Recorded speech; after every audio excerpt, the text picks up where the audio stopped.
Hey folks, Marcel back here. Still at the folks. I'm making a bonus video today. You can see the Lake Michigan behind me. I know I'm kind of darkened today because I don't have really optimal lighting, but I wanted to share with you this environment that basically where I grew up and share with you kind of the landscape and the proximity to Lake Michigan and the wonderful beach down there. So I've been enjoying it. I'm heading back home to Germany tomorrow.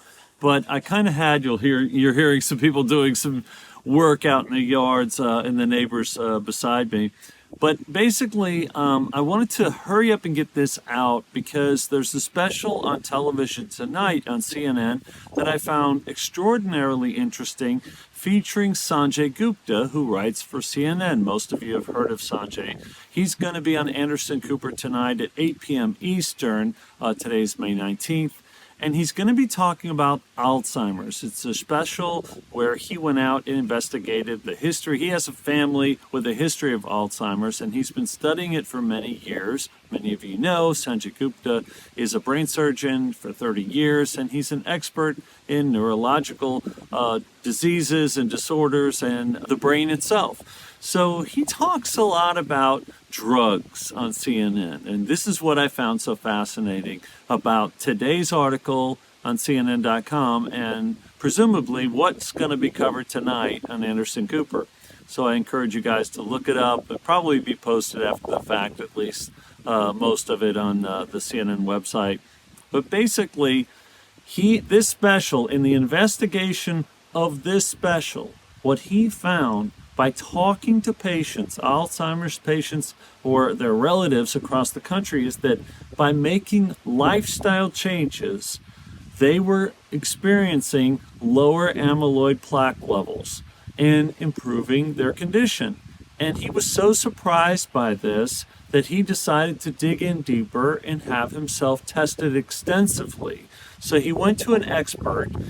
He went to Dr. Richard Isaacson at the Institute for Neurodegenerative Disease in Boca Raton, Florida. And he had a battery of tests performed on him to find out what the latest is. He's now in his mid-50s, and he's trying to figure out, where does it go from here? And where is he really at? What is he experiencing?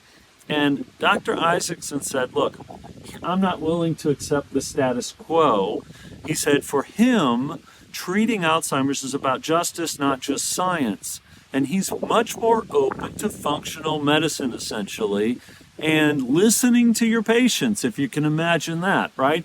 We would call this, or many would call this, anecdotal evidence. The fact is, these patients made these lifestyle changes and are experiencing improvements in their levels and their condition.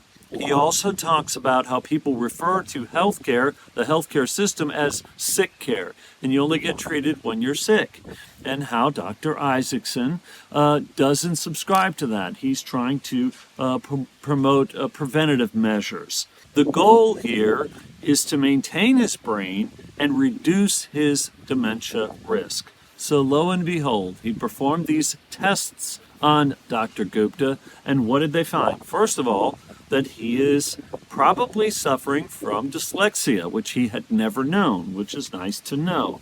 He also had high homocysteine levels, low B12 levels, high omega-6 levels, even though his omega-3 levels were fine, omega-6 was high, and he had high levels of inflammation. What did Dr. Isaacson do?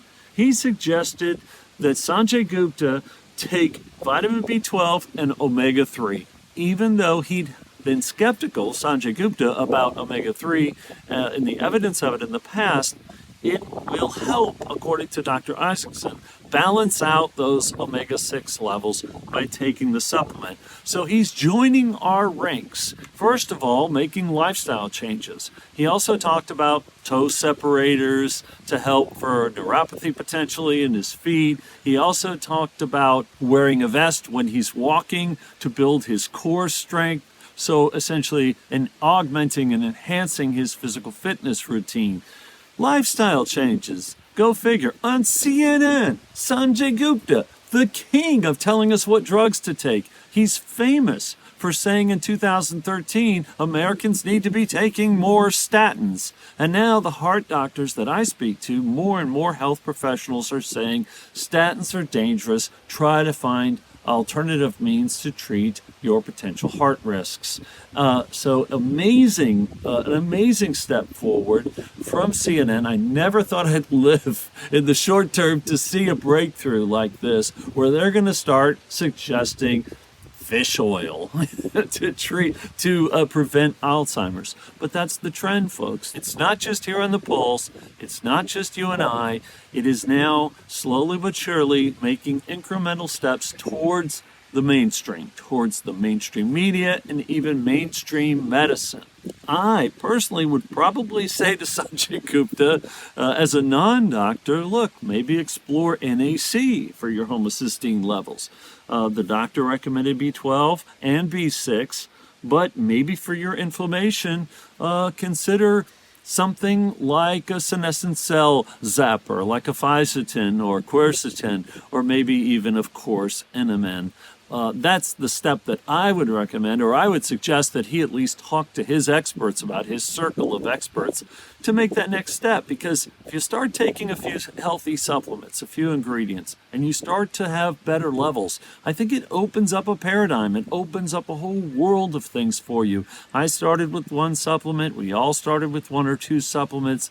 And yes, things can gradually increase from there. And the better we feel, we start making these lifestyle changes to coincide and to enhance these supplement activities, or the supplements that we're taking. We improve our diet, and lo and behold, here it is on CNN, mainstream media, Sanjay Gupta. So I hope you'll watch it. I'll put a link to the story in the description. I apologize for frantically pulling something together here. I just wanted to give you guys a different look in the backyard of my folks' house here. And I wish you all well. Again, I'll check in when I'm back home in Germany. Till then, stay healthy, and I'll see you soon.